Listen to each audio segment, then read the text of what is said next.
പ്രിയപ്പെട്ട Sunday school കുടുംബാംഗങ്ങൾക്ക് എല്ലാവർക്കും അഭിവാദനങ്ങൾ അർപ്പിക്കും. നമ്മളെല്ലാവരും ആയുസ് മുഴുവൻ പഠിക്കുന്നവരാണ്.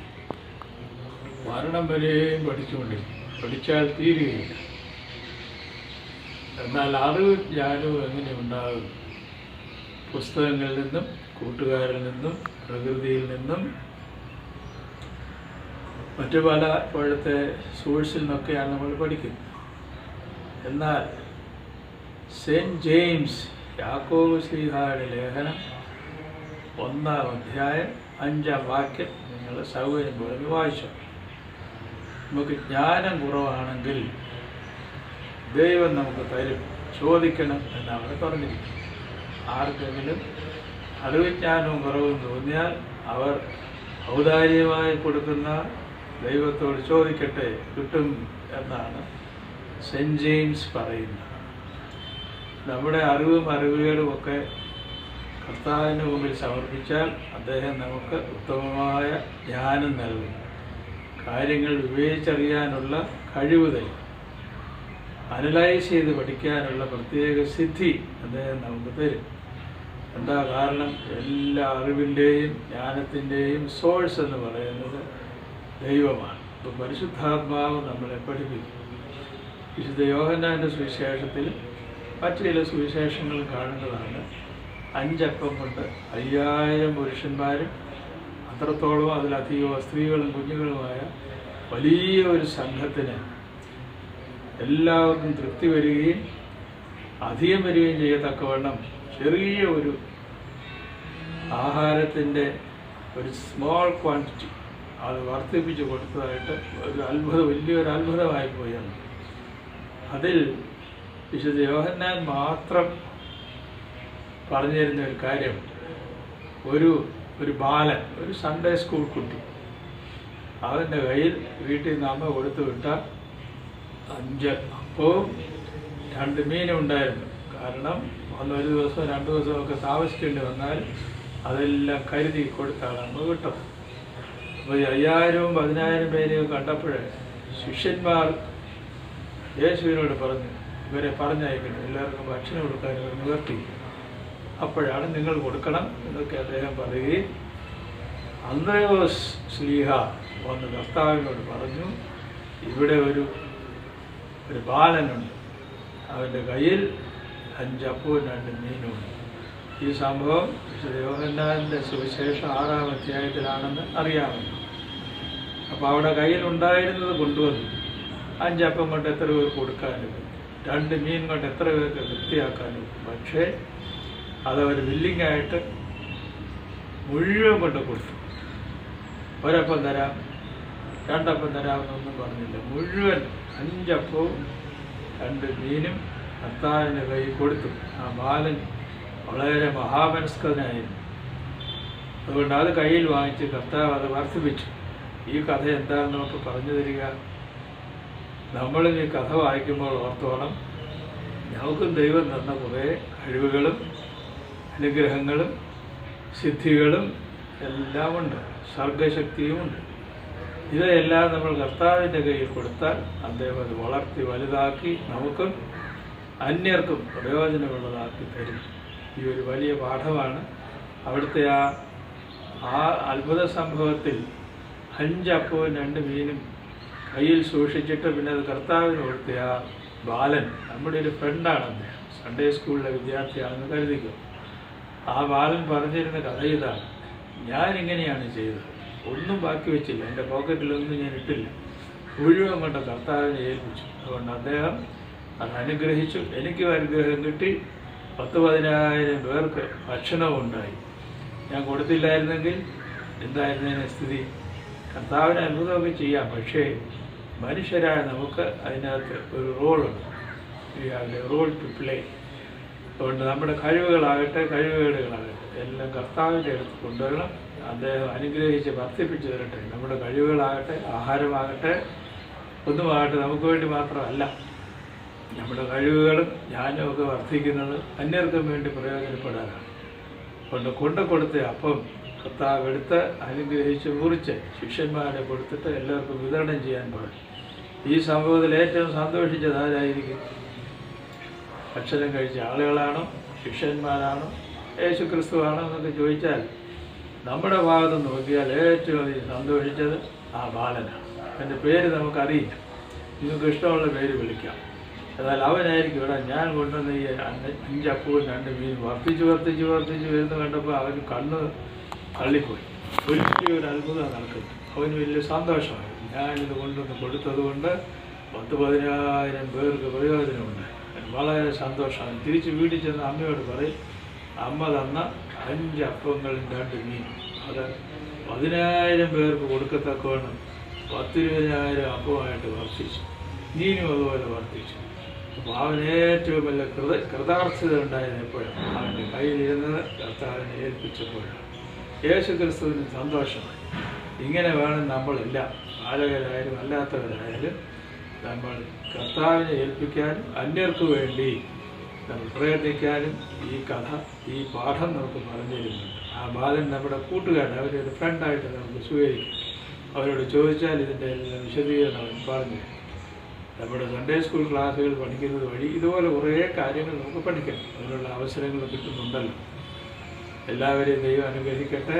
ഈ മാസം അവസാനമായി നവംബർ തുടങ്ങുമ്പോഴത്തേക്കും കൂതോഷീത്തോ പുതിയ ചർച്ച് ഇയർ ആരംഭിക്കുകയാണ്. അതിനെക്കുറിച്ചൊക്കെ നിങ്ങൾ വളരെ കേൾക്കും. അധ്യാപകരെയും നിങ്ങളെയും സൺഡേ സ്കൂൾ കുടുംബത്തിലെ എല്ലാ പ്രവർത്തകരെയും നമ്മുടെ അച്ഛന്മാരെയും ടീച്ചേഴ്സിനെയും എല്ലാവരെയും ദൈവം അനുഗ്രഹിക്കട്ടെ. നമുക്ക് പരസ്പരം പ്രാർത്ഥിക്കാം. ദൈവത്തിൻ്റെ കരുണ നിങ്ങളെല്ലാവരുടെ മേലും ഉണ്ടായിരിക്കട്ടെ. Grant me, Lord, in thy mercy, spotless heart all untamed, but my life has gone awry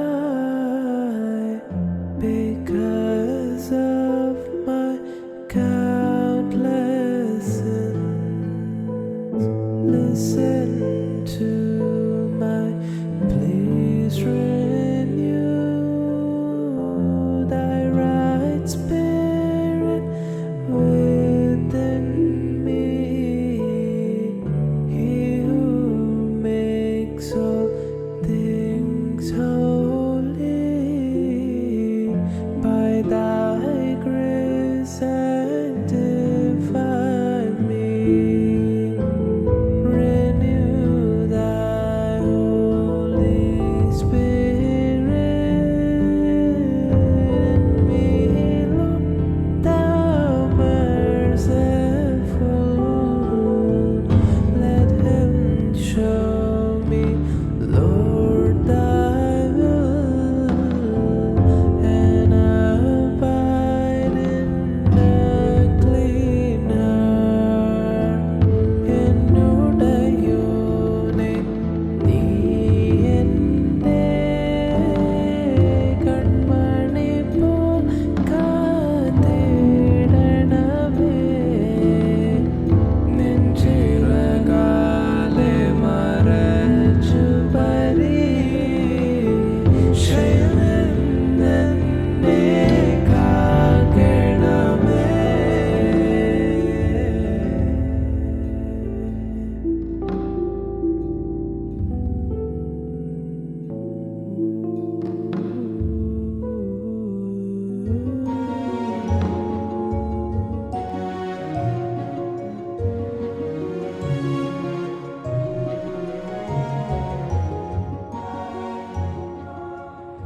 Kochi ഭദ്രാസനത്തിൻ്റെ ആഭിമുഖ്യത്തിൽ നടക്കുന്ന സൺഡേ സ്കൂൾ ഓൺലൈൻ പഠന പദ്ധതിക്ക് എല്ലാ നല്ല ആശംസകളും നേരുന്നു.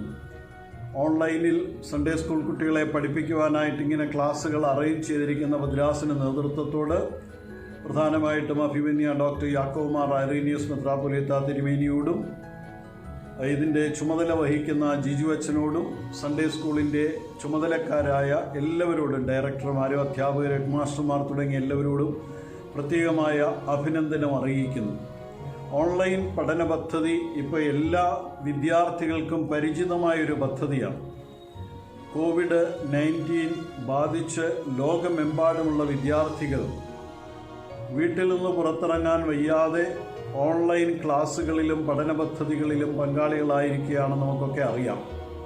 വീട്ടിൽ നിന്ന് ആർക്കും പുറത്തിറങ്ങാൻ ഒക്കുന്നില്ല. കഴിഞ്ഞ 5-6 മാസമായി ആർക്കും പള്ളിയിൽ പോകാൻ ഒക്കുന്നില്ല. വേറെ ഏതെങ്കിലും പ്രോഗ്രാമുകൾക്ക് പോകാനായിട്ട് സാധിക്കുന്നില്ല. സ്കൂളിൽ പോകാനായിട്ട് സാധിക്കുന്നില്ല. പാർക്കിൽ പോലും പോകാനായിട്ട് സാധിക്കുന്നില്ല. ഇക്കാര്യങ്ങളെല്ലാം നിയന്ത്രണം ഏർപ്പെടുത്തിയിരിക്കുകയാണ്. ഇങ്ങനെ ഇരിക്കുമ്പോൾ നമുക്ക് ഒരു തരത്തിൽ പറഞ്ഞാൽ ശ്വാസം മുട്ടലാണ് അനുഭവപ്പെടുന്നത്. എങ്ങും പോകാൻ ഒക്കുന്നില്ല. കല്യാണങ്ങൾക്ക് പോലും സംബന്ധിക്കാൻ ഒക്കുന്നില്ല. ആരെങ്കിലും മരിച്ചുപോയാൽ അവിടെ പോയി തന്നെ ആളുകളെ കാണാനായിട്ടോ പോകാനായിട്ടോ നമുക്ക് സാധിക്കുന്നില്ല. ഇങ്ങനെയൊക്കെയുള്ള ഒരു അവസ്ഥയിലൂടെയാണ് ലോകത്തിലുള്ള എല്ലാവരും കടന്നു പോകുന്നത്, നമ്മളും കടന്നു പോകുന്നത്. ആ അവസരത്തിൽ നമ്മൾ ഓർക്കേണ്ടതായ വേറൊരു കാര്യമുണ്ട്. ഞാൻ പലപ്പോഴും പറയാറുള്ളതാണ്, ഒരിക്കലും പുറത്തിറങ്ങാൻ വയ്യാത്തതായ കുറേ മനുഷ്യർ നമ്മുടെ ചുറ്റിനുമുണ്ട്. നടക്കാൻ വയ്യാത്ത ആളുകൾ, തളർന്നു പോയിട്ടുള്ള ആളുകൾ, എണ്ണിച്ചിരിക്കാൻ പോലും നിൽക്കാൻ പോലും സാധിക്കാൻ വയ്യാത്തതായ ആളുകളുണ്ട്. നമുക്കൊക്കെ അറിയാം, ഈ ലോക്ക്ഡൗണൊക്കെ തീരുന്നുടനെ അല്ലെങ്കിൽ അടുത്ത മാസം അല്ലെങ്കിൽ ജനുവരി ആകുമ്പോഴത്തേക്കിന് സ്കൂൾ തുറക്കാം, അപ്പോൾ സ്കൂളിൽ പോകാം എന്നുള്ളൊരു പ്രത്യാശ നമുക്കുണ്ട്. അതേസമയത്ത് അതൊന്നുമില്ലാതെ ഈ ലോകത്ത് ജീവിക്കുന്ന കുറേയധികം മനുഷ്യരുണ്ട്. അവരെക്കുറിച്ച് നമ്മളൊന്ന് ചിന്തിച്ചു നോക്കണം. ഒരിക്കലും പുറത്തിറങ്ങി നടക്കാൻ വയ്യാത്തവർ, മാനസികമായോ ശാരീരികമായോ വൈകല്യങ്ങളുള്ളതായ മനുഷ്യർ, അങ്ങനെയൊക്കെയുള്ള ഒരു മനുഷ്യരെക്കുറിച്ച് ചിന്തിക്കുന്ന ഉടനെ ദൈവം എന്ത് വലിയ അനുഗ്രഹമാണ് നമുക്ക് ചെയ്തിട്ടുള്ളത് നമ്മൾ ഓർക്കണം. നമുക്ക് നടക്കാം, നമുക്ക് സ്കൂളിൽ പോകാം. കഴിഞ്ഞ വർഷം നമ്മൾ സ്കൂളിൽ പോയി, അടുത്ത വർഷം ഇനി നമുക്ക് സ്കൂളിൽ പോകാനായിട്ട് സാധിക്കും. പള്ളിയിൽ പൊയ്ക്കൊണ്ടിരുന്നു, ഇനിയും പള്ളിയിൽ പോകാം. പെരുന്നാളുകൾക്ക് പൊയ്ക്കൊണ്ടിരുന്നു, പ്രോഗ്രാമുകളിൽ സംബന്ധിച്ചുകൊണ്ടിരുന്നു. അതൊക്കെ കുറച്ച് നാളത്തേക്ക് അടച്ചിടുന്ന അവസരത്തിൽ പാർക്കിലൊക്കെ പോകാം, കളിക്കാനൊക്കെ പോകാം, പുറത്തിറങ്ങി നടക്കാം, കൂട്ടുകാരെ കാണാം. ആ അവസ്ഥയിലേക്കൊക്കെ ഇനിയും നമ്മൾ എത്തിച്ചേരുമെന്നുള്ള വലിയ പ്രത്യാശ നമുക്കുണ്ടാവണം. ഇത് ഒരിക്കലും പാട്ടുകാരൻ പാടുന്നില്ലേ, ഒരു രാത്രിയും പുലരാതിരുന്നിട്ടില്ല. പ്രഭാതങ്ങളുണ്ടാവും, സന്ധ്യ ഉണ്ടാവും, രാത്രി ഉണ്ടാവും, പ്രഭാതങ്ങളുണ്ടാവും. അങ്ങനെയുള്ള ഒരു അവസ്ഥയിലൂടെയാണ് ലോകം കടന്നു പോകുന്നത്. ഈ കടന്നു പോകുന്ന അവസരത്തിൽ ഭംഗിയായിട്ട് ഈ സന്ദർഭങ്ങളെ ഉപയോഗിക്കാനായിട്ട് നമുക്ക് സാധിക്കണം. പിന്നെ ഈ ഓൺലൈൻ പഠനത്തിന് പറ്റുന്ന വലിയൊരു കുഴപ്പം എന്താണെന്നറിയാം. ഇപ്പം നമ്മുടെ എല്ലാവരുടെയും കയ്യിൽ ഇപ്പം മൊബൈൽ ഫോണും അല്ലെങ്കിൽ ലാപ്ടോപ്പും മറ്റുള്ള സാധന സാമഗ്രികളൊക്കെ ഉണ്ട്. ഇതിൽ ഓൺലൈനിൽ കൂടെ ക്ലാസ്സുകൾ അറ്റൻഡ് ചെയ്യുക, എല്ലാ സമയവും ഫോൺ ഉപയോഗിക്കാനായിട്ട് നമുക്ക് സാധിക്കും. പക്ഷെ അതിൻ്റെ ഒരു ഡേഞ്ചർ, അതിൽ പതിയിരിക്കുന്നതായ അപകടവും മനസ്സിലാക്കാനായിട്ട് നമുക്ക് സാധിക്കണം. എപ്പോഴും പേരൻസ് നമുക്ക് ഫോൺ വാങ്ങിച്ചു തരും. എത്ര വില കൊടുത്താണെങ്കിലും എങ്ങനെയെങ്കിലും ക്ലാസ് അറ്റൻഡ് ചെയ്യണമല്ലോ എന്ന് വിചാരിച്ചുകൊണ്ട് ആളുകൾക്കൊക്കെ ഫോണൊക്കെ വാങ്ങിച്ചു കൊടുക്കും. പക്ഷെ അത് ദുരുപയോഗം ചെയ്തു കഴിഞ്ഞാൽ അപകടങ്ങളിലേക്ക് അത് നയിക്കുമെന്ന് നമ്മൾ ഓർത്തിരിക്കണം. ഞാൻ 8-10 വർഷം യൂറോപ്പിൽ പഠിച്ചത്. വിയന്നയിലും ജർമ്മനിയിലും ഫ്രാൻസിലും ഒക്കെ താമസിച്ച് പഠിക്കുമായിരുന്നു. അപ്പോൾ അവിടെ ഞാനൊരു വിദ്യാർത്ഥിയായിട്ട് അവിടെ ചെല്ലുന്നു 30 വർഷങ്ങൾക്ക് മുമ്പ്. അങ്ങനെ അവിടെ ചെല്ലുമ്പോൾ എനിക്ക് അവിടെ കാണാൻ സാധിച്ച ഒരു പ്രത്യേകത, അന്ന് ഈ മൊബൈൽ ഫോണൊന്നും അധികമായിട്ടില്ല. ആ അവസരത്തിൽ വീടുകളിലോ ഓഫീസുകളിലോ ഒക്കെ അല്ലെങ്കിൽ നമ്മൾ താമസിക്കുന്ന ഹോസ്റ്റലിലും ഒക്കെ ഫോണുകളുണ്ട്. ആ ഫോണൊന്നും ഒരിക്കലും രാത്രി 9 മണി കഴിഞ്ഞ് ആരും ഉപയോഗിക്കാറില്ല, ആരും ഫോൺ വിളിക്കാറുമില്ല, ആർക്കും ഫോൺ വരാറുമില്ല. അതായത് അതിനൊരു സമയനിഷ്ഠയുണ്ട്. നിങ്ങളും ചെയ്യേണ്ടതായ ഒരു കാര്യം, രാത്രി 9 മണി കഴിഞ്ഞിട്ട് നിർബന്ധമായിട്ടും ഈ ഫോൺ ഉപയോഗിക്കുകയില്ല എന്ന് പറയണം. 9 മണി കഴിഞ്ഞിട്ട് TV കാണുമോ, വീട്ടിലിരുന്ന് മറ്റൊരു ഒത്തിരി കാര്യങ്ങളുണ്ടല്ലോ നമുക്ക് ചെയ്യാൻ, വായിക്കാമല്ലോ. ദുരുപയോഗം ചെയ്യരുത് ഈ സന്ദർഭങ്ങൾ. ഓൺലൈനിൽ ക്ലാസ്സുകൾ നടക്കുന്നുണ്ടെന്ന് പറഞ്ഞുകൊണ്ട് ആ ക്ലാസ്സിൻ്റെ ഇടയ്ക്ക് ചാറ്റിങ്ങിന് പോവുകയും ആ ക്ലാസ്സിൻ്റെ ഇടയ്ക്ക് മറ്റു പരിപാടികൾക്കായിട്ട് നമ്മളുടെ സമയം ചെലവഴിക്കുകയും ഒന്നും ചെയ്യരുത്.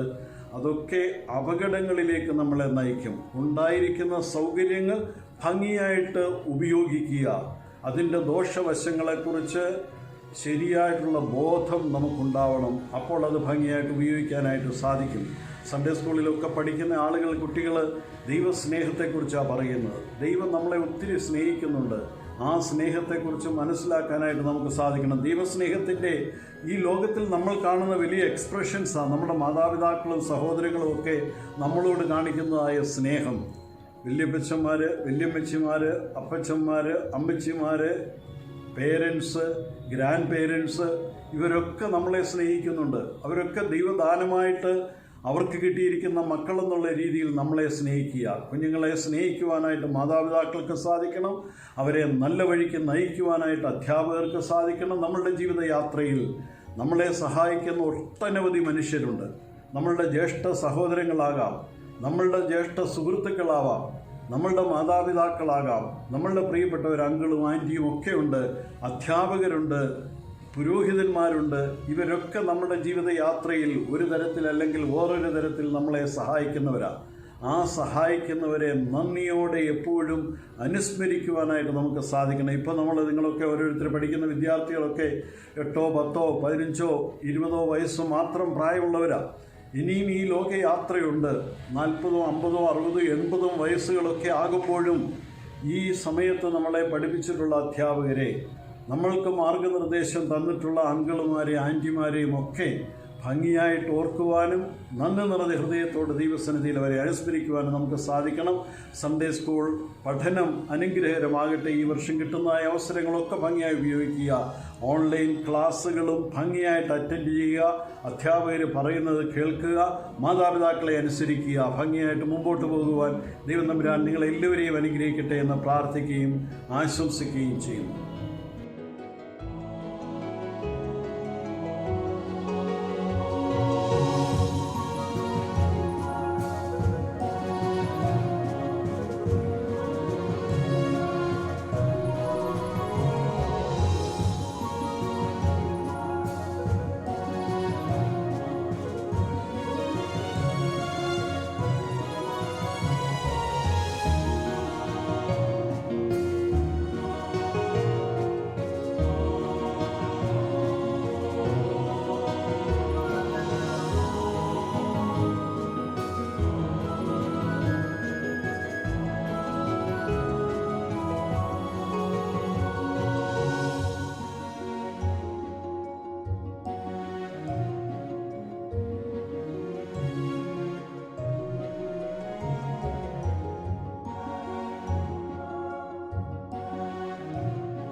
ഇന്ന് നമ്മൾ പഠിക്കാൻ പോകുന്നത് വിശുദ്ധ കുർബാന തക്സായെ സംബന്ധിച്ചാണ്.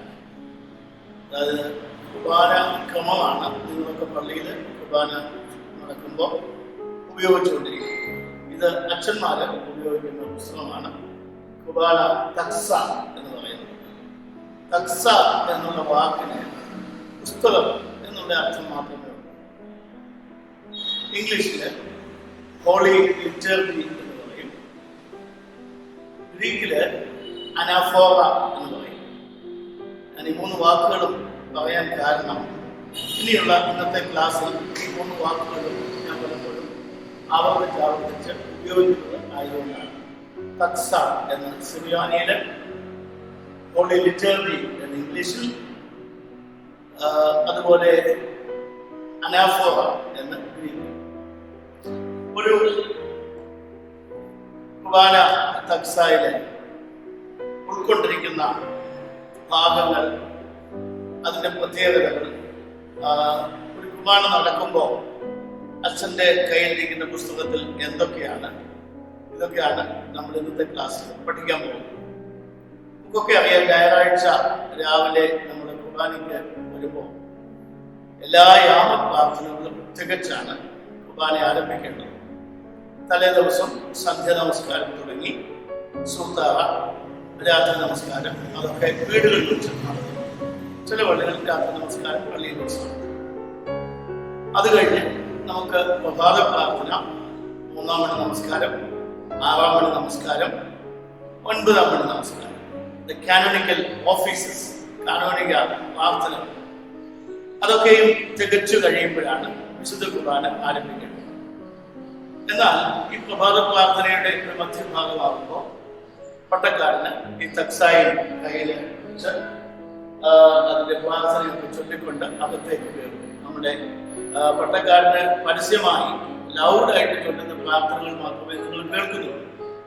But there is a series of silent prayers. അദ്ദേഹം ചെരുപ്പിടുമ്പോൾ പ്രാർത്ഥനയുണ്ട്, അദ്ദേഹം കാപ്പയിടുമ്പോൾ പ്രാർത്ഥനയുണ്ട്, അബ്ബഹായിലേക്ക് ചവിട്ടുമ്പോൾ പ്രാർത്ഥനയുണ്ട്, തോണോസ് വലം വയ്ക്കുമ്പോൾ പ്രാർത്ഥനയുണ്ട്. അങ്ങനെ എല്ലാ രഹസ്യ പ്രാർത്ഥനകളും ഒക്കെ നടത്തിയാണ് വിശുദ്ധ കുർബാന നടത്തുന്നത്. ഈ ഒരു പുസ്തകത്തിൽ ഉള്ള അടങ്ങിയിരിക്കുന്ന സംഗതികൾ എന്ന് പറയുന്നത് നമ്മുടെ വിശുദ്ധ കുർബാനയുടെ പ്രധാനപ്പെട്ട എല്ലാ ഘടകങ്ങളും ഉൾക്കൊള്ളുന്നതാണ്. നേരത്തെ സൂചിപ്പിച്ചതുപോലെ വിശുദ്ധ കുർബാനയുടെ പ്രാരംഭ ഭാഗം എന്ന് പറയുന്നത് നമസ്കാരങ്ങൾ തീരുമ്പോൾ തുയോമോ എന്ന് പറയുന്ന ഒരു അരമണിക്കൂർ ദൈർഘ്യമുള്ള രഹസ്യ പ്രാർത്ഥനകളുടെ ഒരു ഘട്ടമുണ്ട്. അത് കഴിയുമ്പോൾ ആ സമയത്താണ് പട്ടക്കാരന് അംശവസ്ത്രങ്ങൾ ധരിക്കുന്നത്, കാപ്പയും ശുശ്രൂഷക്കുപ്പായവും കാപ്പയും ഒക്കെ ധരിക്കുന്നത്. അതിനൊക്കെ പ്രത്യേക പ്രാർത്ഥനകളൊക്കെ വെച്ച് വേദപുസ്തകത്തിലെ സങ്കീർത്തനങ്ങളൊക്കെ ചൊല്ലിയാണ് അതൊക്കെ ചെയ്യുന്നത്. അത് കഴിയുമ്പോൾ അപ്പവേദികൾ ക്രമീകരിച്ച് വയ്ക്കും. അത് കഴിയുമ്പോൾ വചന ശുശ്രൂഷയുണ്ട്, ലിറ്റർജി ഓഫ് ദ വേർഡ്. അത് കഴിഞ്ഞ് യാചിക്കേണ്ടം ചൊല്ലുമ്പോൾ ആ തോണോസിന് മുൻപുള്ള സ്റ്റെപ്പ്, പദവി എന്ന് മലയാളത്തിൽ പറയും, അതിൽ കയറി നിന്നാണ് ഈ അനാഫോറ അല്ലെങ്കിൽ വിശുദ്ധ കുർബാനയുടെ പ്രധാന ഭാഗം നടത്തുന്നത്. അപ്പൊ ഈ ഒരു പുസ്തകത്തിൽ അടങ്ങിയിരിക്കുന്ന 3-4 ഭാഗങ്ങൾ എന്ന് പറയുന്നത്, ഒന്ന് തുയോബോ ശുശ്രൂഷയുടെ പ്രാർത്ഥനകൾ, 2 ലിറ്റർജി ഓഫ് ദ വേർഡ് വചന ശുശ്രൂഷയുടെ ഭാഗം. അതിനകത്താണ് നമുക്ക് വേദവായനകളുടെ ഭാഗമുണ്ട്, എവങ്കേലിയോനുണ്ട്, അതുപോലെ കൊമ്യൂൺ സജാറുണ്ട്, വിശ്വാസ പ്രമാണമുണ്ട്. ഇത്രയും കഴിയുമ്പോഴാണല്ലോ ധൂപക്കുറ്റി വായന നടത്തി ധൂപവും കൊണ്ട് ശുശ്രൂഷക്കാരൻ താഴേക്ക് വരുന്നു. പട്ടക്കാരൻ ഓട്ടോസിന്റെ മുൻപിൽ മുട്ടുകുത്തി രഹസ്യ പ്രാർത്ഥനകൾ നിങ്ങൾക്ക് എല്ലാവർക്കുമായി നടത്തുകയും ചെയ്യുന്നു. അത് കഴിയുമ്പോഴാണ് അനാഫോറ, the holy liturgy begins when the priest steps up on the altar. അത് അനാഫോറയാണ്. അത് വിശുദ്ധ കുർബാനയുടെ അനുഭവം വരെയുള്ള ഭാഗമാണ്, പടിഞ്ഞാറോട്ട് കൊണ്ടുവരുന്നത് വരെയുള്ള ഭാഗമാണ്. പിന്നീട് വിശുദ്ധ കുർബാന അനുഭവിച്ചു കഴിഞ്ഞുള്ള പ്രാർത്ഥനകളുണ്ട്. അത് പോസ്റ്റ് കമ്മ്യൂണിയൻ പ്രയേഴ്സ് എന്ന് പറയും. അതിനകത്ത് നമുക്കറിയാം, എൻ്റെ കിടങ്ങളുടെ ശേഷം എന്ന് ചൊല്ലിക്കൊണ്ട് നമ്മളെല്ലാം നിൽക്കും. അപ്പോൾ കുർബാന ചൊല്ലുന്ന പട്ടക്കാരൻ അല്ലെങ്കിൽ തിരുവേണി ആ വിശുദ്ധ കുർബാനയുടെ ഭാഗം, ശേഷിച്ച ഭാഗങ്ങൾ വച്ചിക്കുകയും പ്രാർത്ഥനകളൊക്കെ നടത്തുകയും ചെയ്യും. നമുക്ക് പ്രധാനമായും ഈ തക്സായിലെ ഒരു 10-12 വിവിധ ഇനത്തിലുള്ള തക്സാകൾ നമ്മുടെ സാധാരണ തക്സായിലുണ്ട്. അത് തിരഞ്ഞെടുത്ത ഒരു 10-12 തക്സാകളാണ്. അത് വിശുദ്ധ പിതാക്കന്മാര് ക്രമീകരിച്ച ഈ പറയുന്ന ഘടകങ്ങളെല്ലാം ഉൾക്കൊള്ളുന്ന പ്രാർത്ഥനകളാണ്. തുയോബോ എന്ന് പറയുന്നത് ഒറ്റ പ്രാർത്ഥനയാണ്. ഏത് തക്സ ഉപയോഗിച്ചാലും തുയോബോ ഒന്നേ ഉള്ളൂ. ആ പദവിമേൽ കയറി നിന്ന് കഴിഞ്ഞുള്ള പ്രാർത്ഥനയാണ്. അത് 10-12 തരത്തിലുള്ളത്. നമ്മുടെ ഓർത്തഡോക്സ് വർഷിപ്പിന്റെ ഏറ്റവും വലിയ പ്രത്യേകതയാണ് ഡൈവേഴ്സിറ്റി എന്ന് പറയുന്നത്. We can select. There is a series of prayers developed through the centuries by the holy fathers and teachers of the church. അപ്പോൾ അതിൽ പ്രധാനമായും യാക്കോബിന്റെ തക്സ എന്ന് നമ്മൾ കേട്ടുകയാണ്. അതുപോലെ 70ഓളം തക്സകളുണ്ട് സുറിയാനി. അതിൽ 12 എണ്ണമാണ് നമ്മുടെ സാധാരണ അച്ഛന്മാരുടെ കയ്യിലുള്ള പുസ്തകത്തിൽ ഉള്ളത്. അതിൽ ഏറ്റവും പുരാതനമായത് യാക്കോബിന്റെ അനാഫോറയാണ്. നമ്മുടെ ബേബി ബപ്റ്റിസത്തിന് അതിനെപ്പറ്റി നല്ല ദീർഘമായ പഠനമൊക്കെ നടത്തിയിട്ടുണ്ട്. യാക്കോബിന്റെ അനാഫോറ താരതമ്യേന ദൈർഘ്യമുള്ളതാണ്. ചില ഞായറാഴ്ച നിങ്ങൾ ശ്രദ്ധിക്കും, അച്ഛന്മാര് ചൊല്ലുമ്പോ കുർബാന നീണ്ടുപോയി, ഒത്തിരി സമയം, ചിലപ്പോ വളരെ കുറച്ച് സമയം എടുക്കുന്നു. അതിന് പ്രധാനപ്പെട്ട കാരണം അച്ഛൻ അന്ന് ഉപയോഗിക്കുന്ന തക്സ ദൈർഘ്യമുള്ളതാണോ ചെറുതാണോ എന്നുള്ളതാണ്. യാക്കോബിന്റെ അനാഫോറയാണെങ്കിൽ ദൈർഘ്യമുള്ള പ്രാർത്ഥനകൾ. അത് നമുക്ക് കണ്ടുപിടിക്കാൻ പല മാർഗങ്ങളുണ്ട്. പെട്ടെന്ന് ഞാനൊരു എളുപ്പ വഴി പറയാം. അപ്പവൈന്യകൾ അനുഗ്രഹിക്കുമ്പോൾ, പാറയ്ക്കാദേശ് ചൊല്ലുമ്പോൾ, പാപമില്ലാത്തവനായ താൻ പാപികളായ നമുക്ക് വേണ്ടി എന്ന് പറഞ്ഞുകൊണ്ട് ദീർഘമായ ഒരു പ്രാർത്ഥന ചൊല്ലുകയാണെങ്കിൽ അന്നൊരു ഓർത്തോണം ഇന്ന് അച്ഛൻ ചൊല്ലുന്നത് യാക്കോബിന്റെ തക്സയാണ്. അതല്ലെങ്കിൽ തുപ്തൻ പ്രാർത്ഥനകൾ വരുമ്പോൾ, തൃത്വ പ്രാർത്ഥന അവസാനിക്കുമ്പോൾ പരിശുദ്ധാത്മാവിനെ പറ്റി ധാരാളം അഡ്ജക്റ്റീവ്സ്, വിശേഷണങ്ങൾ പറയുന്നുണ്ടെങ്കിൽ അത് യാക്കോബിന്റെ തക്സയാണ്. പിന്നീട് യാക്കോബിന്റെ തക്സ കഴിഞ്ഞാൽ പിന്നെ നമ്മള് പ്രാധാന്യത്തോടെ കാണുന്നത് ദീവന്നാസിയോസ് ബാസിലീബി എന്ന് പറയുന്ന പിതാവിന്റെ തക്സയാണ്. അത് താരതമ്യേന ചെറുതാണ്, പക്ഷേ theologically it is pregnant, it contains everything. പിന്നെ നമ്മുടെ ഇടയിൽ പ്രചാരത്തിലുള്ളതാണ് സ്വർണ്ണനാവുകാരനായ ഈവാനിയോസിന്റെ, സെയിന്റ് ജോൺ ക്രിസോസ്റ്റം, അദ്ദേഹത്തിന്റെ തക്സ. അതുപോലെ തന്നെ Mathai Royo, saint Matthew the great, Mathai Royo, അദ്ദേഹത്തിന്റെ തക്സ. അപ്പോ ഇതൊക്കെയാണ് സാധാരണ ഉപയോഗിക്കുന്നത്. സമയം വളരെ ചുരുക്കമാണെങ്കിൽ സ്തോസിന്റെ തക്സ ഉപയോഗിക്കും. അച്ഛന്മാർ ചിലപ്പോ കുർബാന കഴിഞ്ഞ് ഇറങ്ങി വരുമ്പോൾ മറ്റച്ഛന്മാരുണ്ടെന്ന് ചോദിക്കും, ഇന്ന് സ്തോസിന്റെ ക്രമമായിരുന്നു എന്ന് ചോദിക്കും. കാരണം അത് നമുക്ക് ഒരു 50 മിനിറ്റ് മുതൽ 1 മണിക്കൂർ കൊണ്ട് മൊത്തം കുർബാന തീരും. സ്തോസിന്റെ തക്സയാണ് ഉപയോഗിക്കുന്നത്. ചെറിയ പ്രാർത്ഥന. സ്തോസ് എന്ന് പറയുന്നത് റോമിലെ ബിഷപ്പായിരുന്ന ആളാണ്. അപ്പോ അത് ഉസ്താത്യോസ് എന്ന് നമുക്ക് മലയാളത്തിൽ വേണമെങ്കിൽ ഉസ്താത്യോസ്, റോമിലെ വിശുദ്ധ ഉസ്താത്യോസിന്റെ തക്സ. ഈ യാക്കോബിന്റെ തക്സ originally it was written in Greek and later on it was translated to Syriac. ഈ യാക്കോബ് എന്ന് പറയുന്നത് നമ്മുടെ കർത്താവിന്റെ സഹോദരനായ യാക്കോബ്. അന്ത്യോക്യയിലെ സഭയുടെ പ്രധാന അധ്യക്ഷനായിരുന്നു. യെരൂശലേം സുന്നതദോസിന്റെ അധ്യക്ഷനായിരുന്നു. ആ യാക്കോബിന്റെ പേരിലാണ് തക്സ അറിയപ്പെടുന്നത്. ഇപ്പൊ നമ്മൾ ഉപയോഗിക്കുന്ന യാക്കോബിന്റെ തക്സയുടെ കൈയെഴുത്ത് പ്രതി, കുഞ്ഞുങ്ങൾ ഓർത്തോണം, അന്ന് പ്രിന്റിംഗ് ഇല്ല, അന്ന് കമ്പ്യൂട്ടർ ഇല്ല. നമ്മൾ പറയുന്നത് നൂറ്റാണ്ടുകൾക്ക് മുമ്പുള്ള ചരിത്രമാണ്. അന്നെല്ലാം കൈകൊണ്ടിരുന്നത് കൈയെഴുത്ത് പ്രതിയാണ്, മാനുസ്ക്രിപ്റ്റ്സ് ആണ്. അപ്പൊ ഇപ്പോഴത്തെ തക്സയുടെ പിറകിലുള്ള മാനുസ്ക്രിപ്റ്റ് എന്ന് പറയുന്നത് ക്രിസ്തുവർഷം 9-ാം നൂറ്റാണ്ടിലാണ്. CE, ക്രിസ്ത്യൻ ഈറായാണ്. ക്രിസ്തുവിന് മുൻപുള്ള കാലഘട്ടത്തെ BCE എന്ന് പറയും, before the Christian era, before the common era. CE എന്ന് പറഞ്ഞാൽ ദ കോമൺ ഈറ. അപ്പോൾ 9-ാം നൂറ്റാണ്ട് കോമൺ ഈറയിലുള്ളതാണ്. ഈ യാക്കോബിന്റെ തക്സ പ്രധാനമായും മസ്റ്റായിട്ട് ചൊല്ലേണ്ട ചില ദിവസങ്ങളുണ്ട്. അത് ഒരു പട്ടക്കാരൻ ആദ്യ കുർബാന ചൊല്ലുമ്പോൾ യാക്കോബിന്റെ തക്സയെ ചൊല്ലാം. അല്ലെങ്കിൽ ഒരു പള്ളി കൂടാശയ്ക്ക് യാക്കോബിന്റെ തക്സയാണ്. അല്ലെങ്കിൽ ഒരാൾക്ക് പട്ടം കൊടുക്കുമ്പോൾ ശമാസനോ പട്ടക്കാരനോ ഒക്കെയായി. അതുകൊണ്ടൊക്കെയാണ് ഈ ശുശ്രൂഷകളൊക്കെ ദൈർഘ്യമുണ്ട്. അങ്ങനെയുള്ള ദിവസങ്ങളിൽ യാക്കോബിന്റെ തക്സ മാത്രമേ ഉപയോഗിക്കുകയുള്ളൂ. മാറാനായ പെരുന്നാളുകൾക്കും ഇപ്പൊ ക്രിസ്തുമസ്, ഈസ്റ്റർ, പെസഹ പെരുന്നാൾ, ആ ദിവസമൊക്കെ യാക്കോബിന്റെ തക്സയാണ് ഉപയോഗിക്കുന്നത്. അതുകൊണ്ടാണ് അന്ന് ഒത്തിരി ദൈർഘ്യമുള്ള കുർബാന ആകുന്നത്. ഈ തക്സ, യാക്കോബിന്റെ തക്സ പുരാതന സ്ഥലങ്ങളിലൊക്കെ അർമേനിയയിലും റഷ്യയിലും ജോർജിയയിലും ഗ്രീസിലും ഈജിപ്തിലും ഒക്കെ അക്സെപ്റ്റഡ് ആയിട്ടുള്ള ഒന്ന് ആയിരുന്നു. അത് കഴിഞ്ഞാൽ പറഞ്ഞല്ലോ ദീവന്നാസിയോസ് ബാസിലീബിയുടെ 12-ാം ക്രിസ്തുവർഷം 12-ാം നൂറ്റാണ്ടിൽ ജീവിച്ച പിതാവിന്റെ അതിന്റെ തിയോളജി ഒക്കെ നല്ലതായതുകൊണ്ട് അത് പ്രിഫറബിൾ ആയിട്ടുള്ള ഒരു തക്സയാണ്. പിന്നെ ഞാൻ നേരത്തെ പറഞ്ഞു സ്വർണ്ണതാവുകാരനായ ഈവാനിയോസിന്റെ തക്സ. Byzantine churches, Russian, Greek, Romanian, Serbian, Albanian അങ്ങനെയുള്ള സഭകളൊക്കെ ഈ ജോൺ ക്രിസോസ്റ്റത്തിന്റെ തക്സയാണ്, സ്വർണ്ണനാവുകാരനായ ഈവാനിയസിന്റെ തക്സയാണ് സാധാരണ ഉപയോഗിക്കുന്നത്. നമുക്ക് ഏറ്റവും പ്രിഫറൻസ് ഉള്ള യാക്കോബിന്റെ അനാഫോറയാണ്.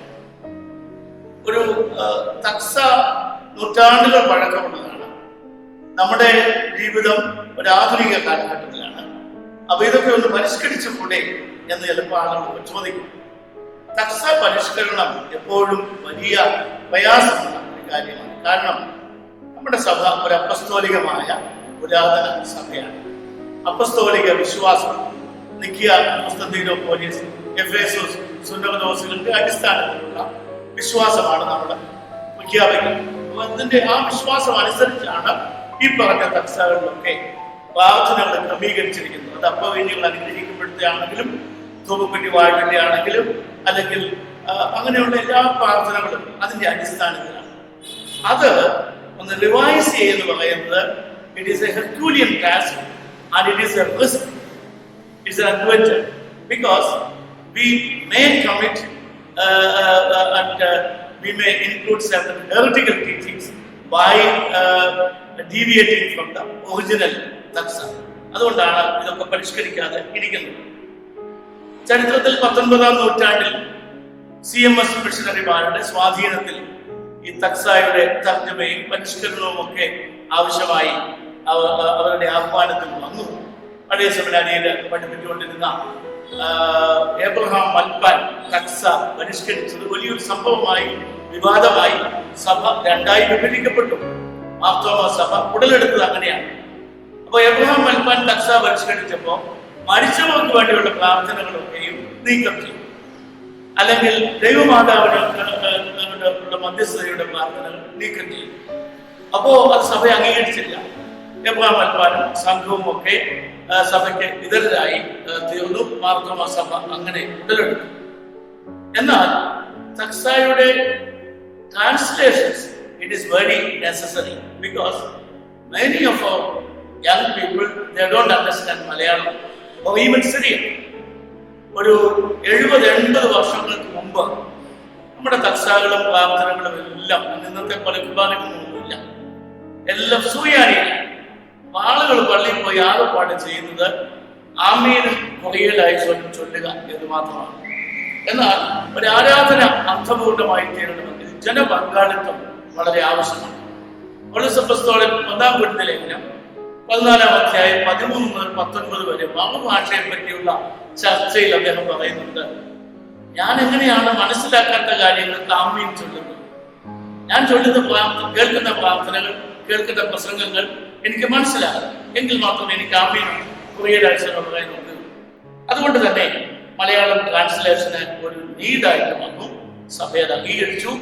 നമ്മുടെ സഭയിലെ വളരെ വിഖ്യാതനായ മിഷണറിയായിരുന്ന വലിയ സാമൂഹിക പരിഷ്കർത്താവായിരുന്ന MP പീറ്റർ ഷമ്മാസൻ കർമ്മയിൽ ദയറായി കടങ്ങിയിരിക്കുന്ന പത്തോസ് അവസ്ഥയ്ക്ക് വേണ്ടിയാണ് ഇക്കാര്യത്തിൽ ഒരു സ്റ്റെപ്പ് ആദ്യം മുൻപോട്ട് വെച്ചത്.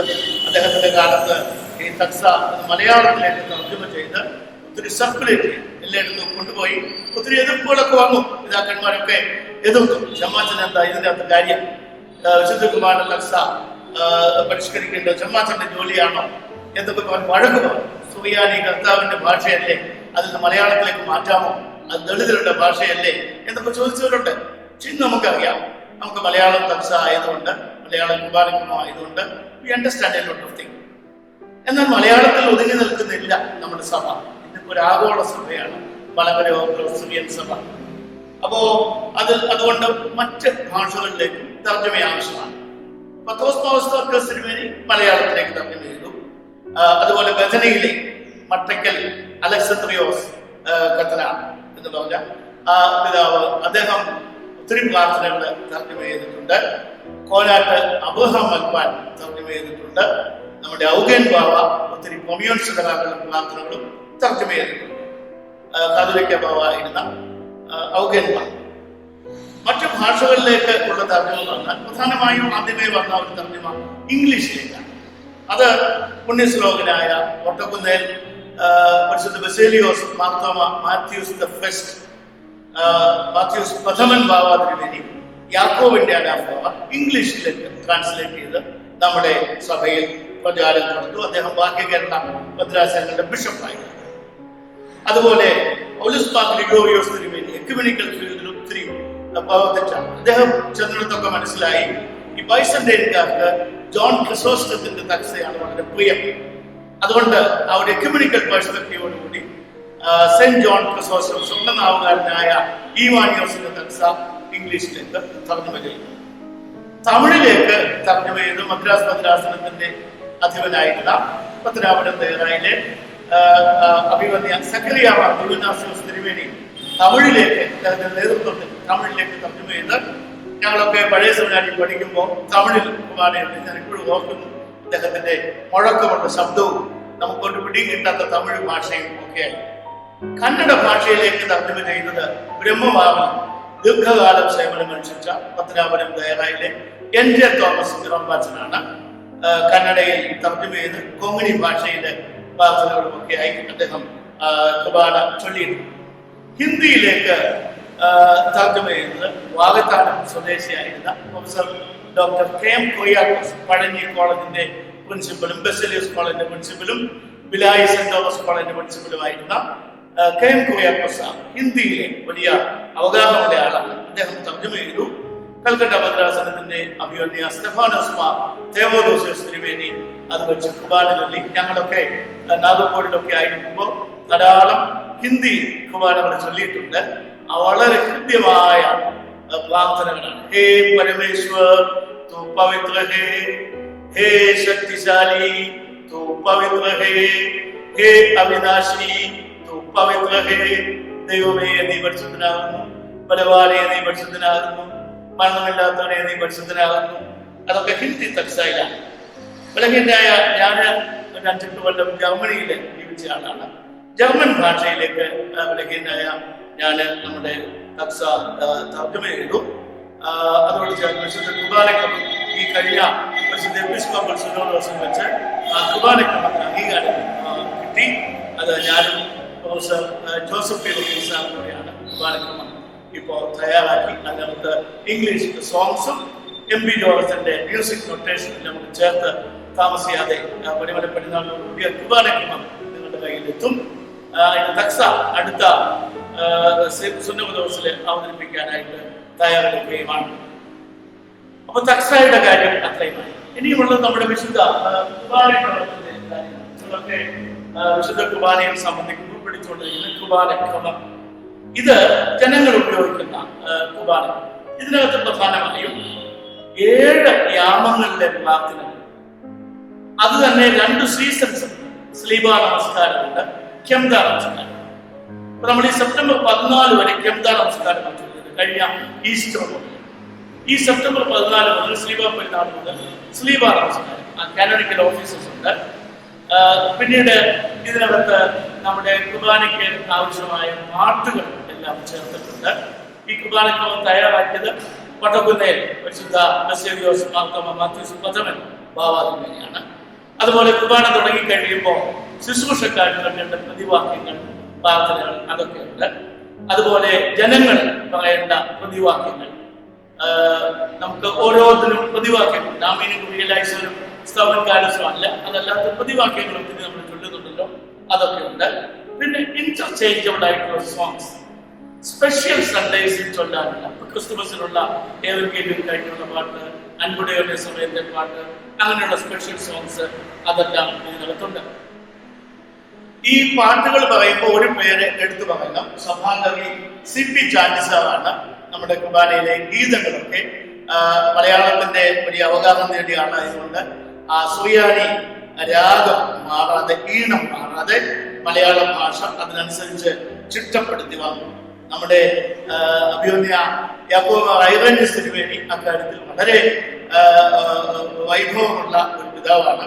അദ്ദേഹവും പല പാട്ടുകളും ഇംഗ്ലീഷിലേക്കും മറ്റു ഭാഷകളിലേക്കും ഒക്കെ അദ്ദേഹം തർജ്ജമ ചെയ്ത് ഉപയോഗിക്കുന്നത് നിങ്ങൾ കേട്ട് കാണും. വിവാഹ ശുശ്രൂഷയ്ക്ക് പ്രത്യേകിച്ച് അമേരിക്കയിലുള്ള നമ്മുടെ യുവ വൈദികർ, അവിടെ ജനിച്ചു വളർന്ന വൈദികർ ഇംഗ്ലീഷിലെ ആദ്യം ഈ കുർബാന ആരെയും മറ്റ് പ്രാർത്ഥനകളും ഒക്കെ തർജ്ജമ ചെയ്തത് അവർ വേഴ്സിഫൈ ചെയ്ത് ദുഃഖ വെള്ളിയാഴ്ച അമേരിക്കയിൽ രാവിലെ 8 മണി മുതൽ 4 മണി വരെ ഉള്ളത് പാട്ടുകൾ മുഴുവൻ ഇംഗ്ലീഷാണ്.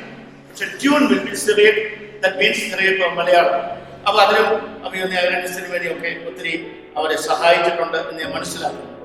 പിന്നെ നിങ്ങൾ ഉപയോഗിക്കുന്ന ഒരു കുർബാനക്രമമാണ് ലിവിങ് സാക്രിഫൈസ്. പന്തളം സ്വദേശിയായിരുന്ന ബഹുമാനപ്പെട്ട CK വർഗീസ് സാറാണ് ക്രമീകരിച്ചത്.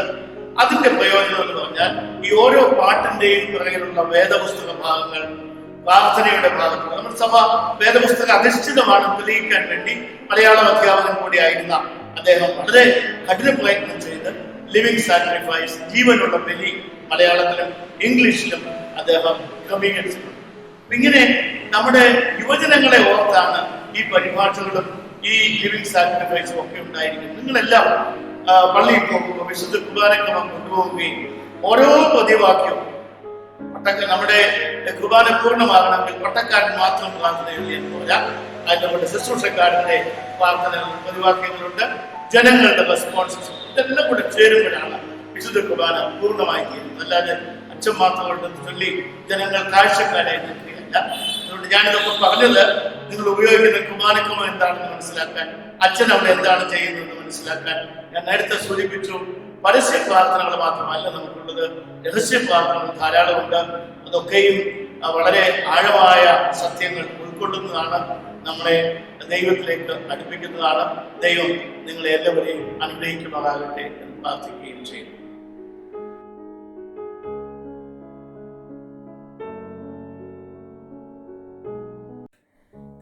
ദൈവത്തിന് സ്തുതി. പ്രിയപ്പെട്ട കുഞ്ഞുങ്ങളെ, ഗുഡ് മോർണിംഗ്. എന്തോ നിങ്ങൾ കഴിഞ്ഞ ആഴ്ച പഠിച്ചത്? കഴിഞ്ഞ ആഴ്ച നമ്മള് വിവിധ മതങ്ങൾ പഠിച്ചു അല്ലേ? ഇന്ന് നമുക്ക് ക്രിസ്തീയ സഭയും വിവിധ ക്രിസ്തീയ വിഭാഗങ്ങൾ പഠിക്കാം കേട്ടോ. യേശു ക്രിസ്തുവും സഭയും.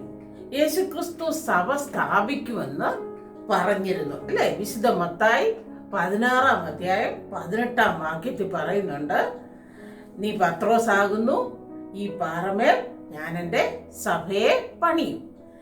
എന്തുവാ നിങ്ങൾക്ക് അതിൽ നിന്ന് മനസ്സിലായത്? അതിന് തൊട്ടു മുമ്പിലത്തെ വാക്യത്തിൽ യേശുക്രിസ്തു ശിഷ്യന്മാരോട് ചോദിക്കുന്നുണ്ട്, നിങ്ങൾ എന്നെ ആരെന്ന് പറയുന്നു എന്നല്ലേ? അപ്പം പത്രോസ് പറഞ്ഞു, നീ ജീവനുള്ള ദൈവത്തിന്റെ പുത്രനായ മശിഹ ആണെന്ന് അല്ലേ? ആ വിശ്വാസത്തിന്മേലാണ് യേശുക്രിസ്തു സഭ സ്ഥാപിച്ചത് കേട്ടോ. വിശുദ്ധ സഭയുടെ ചരിത്രപരമായ സ്ഥാപനമാണ് പെന്തക്കോസ്തി പെരുന്നാളിൽ നടന്നത് അല്ലേ? നമ്മൾ പെന്തക്കോസ്തി പെരുന്നാളിലെ ആ സഭയിലേക്ക് 3000-ത്തിലധികം പേര് പത്രോസിന്റെ പ്രസംഗം കേട്ട് അംഗങ്ങളായെന്ന് പറയുമ്പോൾ നമ്മൾ എന്തുവാ ആ സംഭവത്തെ പറയുന്നത്? വിശുദ്ധ സഭയുടെ മാമോദീസായാകുന്നു എന്നൊക്കെ നമ്മൾ പറയുന്നുണ്ടല്ലേ? അതായത് വിശ്വസിച്ചവരെ ഒക്കെയും സഭയിലേക്ക് ചേർത്തുവെന്ന് അപ്പോസ്തല പ്രവൃത്തി 2-ാം അധ്യായത്തിൽ പറയുന്നു. അതായത് ഈ വിശുദ്ധ സഭ സ്വർഗരാജ്യത്തിന്റെ പ്രതീകമാണ്, ഭൂമിയിലെ പ്രകാശനമാണ് കേട്ടോ. അതായത് യേശുക്രിസ്തുവുമായിട്ട് സഭയ്ക്കൊരു ആന്തരിക ബന്ധമാണുള്ളത്. അതിനെ അതുകൊണ്ടാണ് നമ്മൾ പറയുന്നത് വിശുദ്ധ സഭയെന്ന് പറയുന്നത് യേശുക്രിസ്തുവിന്റെ മണവാട്ടിയാണ്, അതുപോലെ കർത്താവിന്റെ പ്രത്യക്ഷ ശരീരമാണെന്നൊക്കെ പറയുന്നത് അതുകൊണ്ടാണ് കേട്ടോ. നമുക്ക് അടുത്തതായിട്ട് നോക്കാം, ഒരു സഭയും വിവിധ സഭാ വിഭാഗങ്ങളും. നമ്മൾ ആദ്യം പഠിച്ചു യേശുക്രിസ്തു സ്ഥാപിച്ച സഭ ഏകമായിരുന്നു. പക്ഷെ പിൽക്കാലത്ത് പ്രാദേശിക സമൂഹങ്ങൾക്കൊന്നും ഈ വിശ്വാസ ഐക്യം നിലനിർത്താൻ സാധിച്ചിട്ടില്ല. അതുകൊണ്ട് തന്നെ വിവിധങ്ങളായ സഭകൾ വിഭജിക്കപ്പെട്ടു. അതായത് ശരിക്കും പറഞ്ഞാൽ ഈ സഭയുടെ വിഭജനം എന്ന് പറയുന്നത് മനുഷ്യന്റെ പാപനിമിത്തം ഉണ്ടായതാണ്. അത് ദൈവഹിതത്തിനെതിരുമാണ്. എങ്കിലും ഓരോരുത്തരും അവരവരുടെ വിഭജിക്കപ്പെട്ട സഭയിൽ അവരവരുടെ വിശ്വാസമാണ് ശരിയെന്ന് പറഞ്ഞ് അനേക വിഭജനങ്ങൾ ഉണ്ടായി. അതാണ് നമ്മൾ ഇന്ന് പഠിക്കുന്നത് കേട്ടോ. ഈ പ്രധാന ക്രിസ്തീയ വിഭാഗങ്ങൾ തമ്മിലുള്ള വ്യത്യാസങ്ങൾ നമ്മൾ മനസ്സിലാക്കുന്നത് കൊണ്ട് നമുക്ക് അതിനൊരു സൊല്യൂഷൻ, ഐക്യം പുനഃസ്ഥാപിക്കാനുള്ള മാർഗങ്ങൾ ആരായാനും അതുപോലെ തന്നെ ഐക്യത്തിന് വേണ്ടി ദൈവത്തോട് പ്രാർത്ഥിക്കുവാനും സാധിക്കും. അടുത്ത പോയിന്റ്, ഏകസഭയിലെ വിഭജന ചരിത്രം. നമ്മൾ ചരിത്രം പഠിക്കുമ്പോൾ നമുക്കറിയാം ആദിമസഭയില് 5-ാം നൂറ്റാണ്ട് വരെയും ക്രിസ്തു സ്ഥാപിച്ച സഭ ഏക സഭയായിട്ട് മുമ്പോട്ട് പോവുകയായിരുന്നു. 5-ാം നൂറ്റാണ്ടിൽ, അതായത് AD 451 കൽക്കദോനിയൻ സുന്നഹദോസോടു കൂടിയാണ് സഭാ വിഭജനം ഉണ്ടായത്. നമുക്കറിയാം എന്തിനായിരുന്നു ഈ സുന്നഹദോസ് കൂടുന്നത്? അഭിപ്രായ വ്യത്യാസങ്ങൾ ഉണ്ടാകുമ്പോൾ ആ അഭിപ്രായ വ്യത്യാസങ്ങൾ ഏകീകരിച്ചിട്ട് സഭയുടെ തീരുമാനമാക്കുവാൻ വേണ്ടിയാണ് നമ്മൾ സുന്നഹദോസ് കൂടുന്നത്. യേശുക്രിസ്തുവിൽ ദൈവ മനുഷ്യ സ്വഭാവങ്ങൾ എങ്ങനെ വർത്തിച്ചു എന്ന വിഷയത്തെ പറ്റി വളരെ പ്രബലമായ 2 വീക്ഷണങ്ങളുണ്ടായി. അതിൻ്റെ ഒരു സൊല്യൂഷന് വേണ്ടിയാണ് ഈ കൽക്കദോനിയൻ സുന്നഹദോസ് വിളിച്ചു കൂട്ടിയത്. പക്ഷേ ഈ കൽക്കദോനിയൻ സുന്നഹദോസില് അഭിപ്രായങ്ങൾ ഏകീകരിക്കാൻ സാധിച്ചില്ല. അതായത് കൽക്കദോനിയൻ സുന്നഹദോസ് അംഗീകരിച്ചത് മനുഷ്യായ ദൈവത്തിൻ്റെ ദൈവ സ്വഭാവവും മനുഷ്യ സ്വഭാവവും 2ആയിട്ട് നിൽക്കുന്നു എന്നാണ് അംഗീകരിച്ചത്. അത് അംഗീകരിക്കാതെ 2 വിഭാഗങ്ങളായിട്ട് കൽക്കദോനിയൻ സുന്നഹദോസ് പിരിഞ്ഞു. അതായത് ഏക സ്വഭാവവാദികളെന്നും ഇരു സ്വഭാവവാദികളെന്നും വിളിച്ച് 2 വിഭാഗങ്ങളും വേർതിരിഞ്ഞു. കൽക്കദോനിയൻ സുന്നഹദോസ് ഈ ഇരു സ്വഭാവവാദത്തെയാണ് അംഗീകരിച്ചത്. അപ്പൊ കൽക്കദോനിയൻ സുന്നഹദോസിനെ അംഗീകരിക്കുന്നവര് അംഗീകരിക്കാതെ വന്നവര് കൽക്കദോന്യേതര വിഭാഗങ്ങളെന്ന് വന്നു. അങ്ങനെ വന്ന വിഭാഗങ്ങളാണ് പിന്നീട്, അതായത് അവര് അലക്സാണ്ട്രിയൻ പാത്രിക്കീസിന്റെ കീഴില് പിന്നീട് ഓറിയന്റൽ ഓർത്തഡോക്സ് സഭ എന്ന പേരിൽ അറിയപ്പെട്ടു കേട്ടോ. അന്ന് കൽക്കദോന്യ സുന്നഹദോസിനെ അംഗീകരിച്ചവര് റോമിലെ പാത്രിക്കീസിന്റെ കീഴില് കൽക്കദോന്യ വിഭാഗമെന്നും അറിയപ്പെട്ടു. അടുത്തതായിട്ട് നമുക്ക് ഈ ഓറിയന്റൽ ഓർത്തഡോക്സ് വിഭാഗത്തിൽ പെടുന്നവര് ആരൊക്കെയാണെന്ന് നോക്കാം. ഒന്നാമത്തേത് കോപ്റ്റിക് സഭ. ഈ സഭയ്ക്ക് അലക്സാണ്ട്രിയൻ സഭയെന്നും ഈജിപ്തായ സഭയെന്നും ഒക്കെ പറയപ്പെടുന്നുണ്ട്. ഇവിടെ ഈ കോപ്റ്റിക് സഭ സ്ഥാപിച്ചത് വിശുദ്ധ മർക്കോസ്, അതായത് ഈജിപ്തിലെ കെയ്റോ ആണ് ഇതിന്റെ ആസ്ഥാനം. അതുപോലെ തന്നെ അവിടുത്തെ സഭാപിതാവിനെ അറിയപ്പെടുന്നത് പോപ്പ്. ഇതില് കോപ്റ്റിക് സഭയിലെ പാത്രിക്കീസിനെ പോപ്പ് എന്ന് അറിയപ്പെടുന്നു. നമ്മൾ ഏത് വിഭാഗത്തിൽപ്പെട്ട ഓർത്തഡോക്സ് സഭയെ പഠിക്കുന്നത്? ഓറിയന്റൽ ഓർത്തഡോക്സ് സഭ. അടുത്ത ഓറിയന്റൽ ഓർത്തഡോക്സ് സഭയാണ് അന്ത്യോക്യൻ സഭ. അന്ത്യോക്യൻ സഭ എന്ന് പറയുമ്പോൾ അത് ഇന്ന് സിറിയ, ലെബാനോൻ, അതുപോലെ ഇറാഖ്, തുർക്കി എന്നീ ഭാഗങ്ങളിൽ ചിതറപ്പെട്ട് കിടക്കുകയാണ്. അതിൻ്റെ സഭാ നേതൃത്വം അറിയപ്പെടുന്നത് അന്ത്യോക്യൻ പാത്രിക്കീസ് എന്നറിയപ്പെടുന്നു എന്ന് മാത്രമേ ഉള്ളൂ. അതിൻ്റെ ആസ്ഥാനം എന്ന് പറയുന്നത് സിറിയയിലെ ദമാസ്കസിലാണ്. ഈ സഭയ്ക്ക് ഭൂമിശാസ്ത്രപരമായി ഇന്ന് അന്ത്യോക്യയുമായിട്ട് യാതൊരു ബന്ധവുമില്ല. വിശുദ്ധ പത്രോസിൻ സിംഹാസനമാണ്. അതുപോലെ നമ്മുടെ ഇന്ത്യയിൽ യാക്കോബായ വിഭാഗം ഈ സഭയുടെ കീഴിലാണെന്നാണ് പറയപ്പെടുന്നത് കേട്ടോ. അടുത്ത സഭ എത്യോപ്യൻ സഭ. ഓറിയന്റൽ ഓർത്തഡോക്സ് സഭയിൽ ഏറ്റവും അംഗത്വ ബലമുള്ള സഭയാണ് ഈ എത്യോപ്യൻ സഭ. എത്യോപ്യൻ സഭയില് ക്രിസ്തു ശിഷ്യന്മാര് ആദ്യമ നൂറ്റാണ്ട് തൊട്ടേ ഉണ്ടായിരുന്നു. അതായത് നമ്മൾ ഫിലിപ്പോസ് സ്നാനമേൽപ്പിച്ച ഷണ്ണൻ അവരൊക്കെ ഉണ്ടായിരുന്നെങ്കിലും 4-ാം നൂറ്റാണ്ട് മുതലാണ് അവിടെ സഭ സ്ഥാപിതമായത്.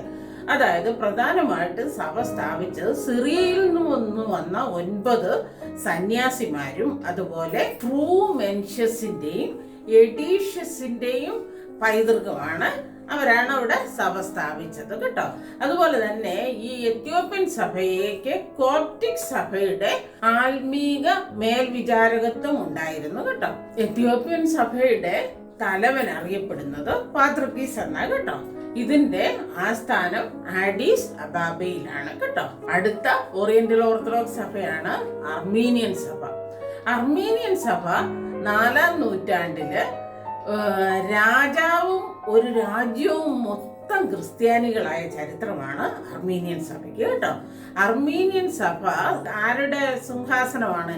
ഗിഗറി, അതായത് അത്ഭുത പ്രവർത്തകനും പ്രകാശവാഹിയുമായിരുന്ന ഗിഗറിയിൽ നിന്നാണ് സഭ സ്ഥാപിച്ചത് എന്നാണ് പറയപ്പെടുന്നത് കേട്ടോ. റഷ്യയുടെ ഭാഗമായിരുന്ന അർമീനിയ, ലെബാനോൻ എന്നിവിടങ്ങളിൽ ജനങ്ങളും അതുപോലെ തന്നെ സഭയുടെ ആസ്ഥാനവും ഉണ്ടായിരുന്നു. പക്ഷേ ഏറ്റവും പ്രധാന ആസ്ഥാനം എന്ന് പറയുന്നത് അർമീനിയയിലെ എച്ച്മിയാഡ്സിലായിരുന്നു. അവിടുത്തെ സഭാ തലവനെ പ്രധാന സുപ്രീം കാതോലിക്ക എന്ന് വിളിക്കപ്പെടുന്നു. പ്രാദേശിക സഭാ തലവനെ സിലീഷ്യൻ കാതോലിക്ക എന്നും വിളിക്കപ്പെടുന്നു. അടുത്തത് മലങ്കര ഓർത്തഡോക്സ് സഭ, അതായത് നമ്മുടെ സഭ. നമ്മൾ മലങ്കര സഭാ ചരിത്രം പഠിച്ചപ്പോൾ ഇതെല്ലാം പഠിച്ചത്, അതുകൊണ്ട് പ്രത്യേകിച്ച് നമ്മുടെ സഭ എങ്കിലും അറിഞ്ഞിരിക്കണം. നമ്മുടെ സഭ ഏതാണ്? ഓറിയന്റൽ ഓർത്തഡോക്സ് സഭയാണ്. അതിന്റെ ആസ്ഥാനം കോട്ടയത്ത് ദേവലോകത്താണ്. തലവനെ വിളിക്കുന്നത് കാതോലിക്ക എന്നാണ്. ഇവിടെ സഭ സ്ഥാപിച്ചത് മാർത്തോമാശ്ലീഹയാണ്. 1-ാം നൂറ്റാണ്ട് മുതൽ ഇവിടെ നിലനിൽക്കുന്ന സഭയാണ് നമ്മുടെ സഭ കേട്ടോ. അടുത്തത് എറിത്രിയൻ സഭ. എത്യോപ്യൻ സഭയിൽ നിന്നും സ്വതന്ത്രമായ ഒരു സഭയാണ് ഈ സഭ. ഈ സഭ സ്വതന്ത്ര സഭ എന്ന നിലയിൽ ഇന്ന് ഒരു പ്രതിസന്ധികളിൽ കൂടി കടന്നു പോകുന്നതായിട്ടാണ് നാം കാണുന്നത് കേട്ടോ. നമ്മള് കണ്ടു കൽക്കദോന്യൻ സഭയും കൽക്കദോന്യേതര സഭയും. കൽക്കദോന്യേതര സഭ ഏതായിരുന്നു? ഓറിയന്റൽ ഓർത്തഡോക്സ് സഭ. 11-ാം നൂറ്റാണ്ടിൽ പരിശുദ്ധാത്മാവിന്റെ പുറപ്പാട് എന്ന വിഷയത്തിൽ അവരുടെ ഇടയിൽ വിശ്വാസ വ്യത്യാസമുണ്ടായി. അതായത് പരിശുദ്ധാത്മാവിന്റെ പുറപ്പാട് പിതാവിൽ നിന്നും പുത്രനിൽ നിന്നുമാണെന്ന് റോമിലെ പാത്രിക്കീസ് വാദിച്ചു. പക്ഷേ കുസ്തന്തീനോസ് പോലീസ് പാത്രിക്കീസ് അതിനോട് യോജിച്ചില്ല. അതായത് ഈ പരിശുദ്ധാത്മാവിന്റെ പുറപ്പാട് എന്ന് പറയുന്നതാണ് ഫിലയോക്കെ. നിങ്ങൾ കഴിഞ്ഞ വർഷം പഠിച്ചിട്ടുള്ളതാണ്. അപ്പൊ ഈ ഫിലയോക്കെ വിരുദ്ധ നിലപാട് എടുത്തവരാണ് ഈസ്റ്റേൺ ഓർത്തഡോക്സ് സഭ കേട്ടോ. ഫിലയോക്കെ വിശ്വാസം, അതായത് പരിശുദ്ധാത്മാവിന്റെ പുറപ്പാട് പിതാവിൽ നിന്നും പുത്രനിൽ നിന്നുമാണെന്ന് സ്വീകരിച്ച വിഭാഗമാണ് റോമൻ കത്തോലിക്ക വിഭാഗം. ഈ ഈസ്റ്റേൺ ഓർത്തഡോക്സ് വിഭാഗങ്ങളിൽ പെട്ടവര് ഒരു 10-16 സഭകളുണ്ട്. അതേതാണെന്ന് നമുക്ക് നോക്കാം. ഈ ഈസ്റ്റേൺ ഓർത്തഡോക്സ് സഭയ്ക്ക് ബൈസന്റിയൻ ഓർത്തഡോക്സ് സഭയെന്നും ഗ്രീക്ക് ഓർത്തഡോക്സ് സഭയെന്നും പരിമിതമായ അർത്ഥത്തിൽ പേരുകളുണ്ട് കേട്ടോ. പ്രധാനപ്പെട്ട ഈസ്റ്റേൺ ഓർത്തഡോക്സ് സഭ ഒന്നാമത്തെ കുസ്തന്തീനോസ് പോലീസ് സഭ. സഭാ തലവൻ എക്യൂമിനിക്കൽ പാത്രിക്കീസ്. സഭയുടെ ആസ്ഥാനം തുർക്കിയിലെ ഇസ്താംബൂൾ. രണ്ടാമത്തെ അലക്സാന്ദ്രിയയിലെ സഭ. അലക്സാന്ദ്രിയൻ പാത്രിക്കീസ് സഭാ തലവൻ ഈജിപ്തിലെ അലക്സാന്ദ്രിയ, സഭയുടെ ആസ്ഥാനം. അന്ത്യോക്യയിലെ സഭ. അന്ത്യോക്യൻ പാത്രിക്കീസ് സഭാ തലവൻ സിറിയയിൽ ദമാസ്കസ്, ആസ്ഥാനം. യെരുശലേമിലെ സഭ. യെരുശലേം പാത്രിക്കീസ് സഭാ തലവൻ ഇസ്രായേൽ, യെരുശലേം സഭ, ആസ്ഥാനം. റഷ്യൻ ഓർത്തഡോക്സ് സഭ. റഷ്യൻ പാത്രിക്കീസ് സഭാ തലവൻ റഷ്യയിൽ മോസ്കോ, സഭ, ആസ്ഥാനം. ആറാമത്തെ സെർബിയൻ ഓർത്തഡോക്സ് സഭ. സെർബിയൻ പാത്രിക്കീസ് സഭാ തലവൻ സെർബിയയിൽ ബെൽഗ്രേഡ്, സഭ, ആസ്ഥാനം. റുമേനിയൻ ഓർത്തഡോക്സ് സഭ. റുമേനിയൻ പാത്രിക്കീസ് സഭാ തലവൻ റുമേനിയയിൽ ബുക്കാറസ്റ്റ്, സഭ, ആസ്ഥാനം. സൈപ്രസ് ഓർത്തഡോക്സ് സഭ. സൈപ്രസ് ആർച്ച് ബിഷപ്പ് സഭാ തലവൻ സൈപ്രസിൽ നിക്കോഷ്യ, സഭ, ആസ്ഥാനം. ഗ്രീക്ക് ഓർത്തഡോക്സ് സഭ. ഗ്രീക്ക് ആർച്ച് ബിഷപ്പ് സഭാ തലവൻ ഗ്രീസിലെ ആഥൻസ്. ബുൾഗേറിയൻ ഓർത്തഡോക്സ് സഭ. അവിടുത്തെ സഭാ തലവൻ ബുൾഗേറിയൻ പാത്രിക്കീസ്. അതിന്റെ ആസ്ഥാനം ബുൾഗേറിയയിലെ സോഫിയ. പോളിഷ് ഓർത്തഡോക്സ് സഭ. ഈ സഭയുടെ തലവൻ പോളണ്ടിന്റെ മെത്രാപ്പോലീത്ത എന്നറിയപ്പെടുന്നു. അതിന്റെ ആസ്ഥാനം പോളണ്ടിലെ വാർസോ. ജോർജിയൻ ഓർത്തഡോക്സ് സഭ. ജോർജിയൻ പാത്രിക്കീസ് തലവനായി ജോർജിയയിലെ തബിലിസിയിൽ, അതിന്റെ ആസ്ഥാനം. ചെക്ക് ഓർത്തഡോക്സ് സഭ. ചെക്കോസ്ലോവാക്യയുടെ മെത്രാപ്പോലീത്ത എന്ന് അറിയപ്പെടുന്നു സഭാ തലവനെ. അതിന്റെ ആസ്ഥാനം ചെക്കോസ്ലോവാക്യയിൽ പ്രാഗ് എന്ന സ്ഥലത്താണ്. അതുപോലെ ഫിലൻഡ് ഓർത്തഡോക്സ് സഭ. ഫിലാൻഡിലെ ആർച്ച് ബിഷപ്പ് എന്നറിയപ്പെടുന്നു തലവനെ. ഫിലൻഡൻ കുഓപിയോ ആണ് അതിൻ്റെ ആസ്ഥാനം. അതുപോലെ അമേരിക്കൻ ഓർത്തഡോക്സ് സഭ മെത്രാപ്പോലീത്തൻ ആർച്ച് ബിഷപ്പ് എന്ന് സഭാ തലവൻ അറിയപ്പെടുന്നു. സഭയുടെ ആസ്ഥാനം ന്യൂയോർക്കാണ്. ജാപ്പനീസ് ഓർത്തഡോക്സ് സഭ മെത്രാപ്പോലീത്ത എന്ന് സഭാ തലവനെ അറിയപ്പെടുന്നു. അതിൻ്റെ ആസ്ഥാനം ജപ്പാനിൽ ടോക്കിയോ. നമ്മൾ കണ്ടു ഈ റോമൻ പാത്രിക്കീസിൻ്റെ അധീനതയിലുള്ള ആൾക്കാര് റോമൻ കത്തോലിക്ക സഭ എന്നറിയപ്പെടുന്നു. അവര് ഫിലിയോക്ക വിശ്വാസികൾ, അതായത് പിതാവിൽ നിന്നും പുത്രനിൽ നിന്നുമാണ് പരിശുദ്ധാത്മാവിന്റെ പുറപ്പാട് എന്ന് വിശ്വസിച്ചു വന്നിരുന്നു.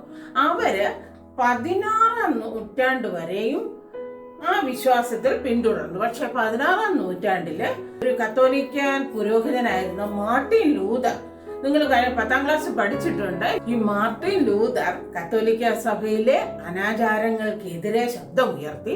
അദ്ദേഹത്തെ പിന്തുടർന്ന് ഒരുപറ്റം ആൾക്കാർ വന്നു. അങ്ങനെ ഒരു വലിയ പ്രോട്ടസ്റ്റന്റ് നവീകരണം 16-ാം നൂറ്റാണ്ടിൽ ആ സഭയിലുണ്ടായി.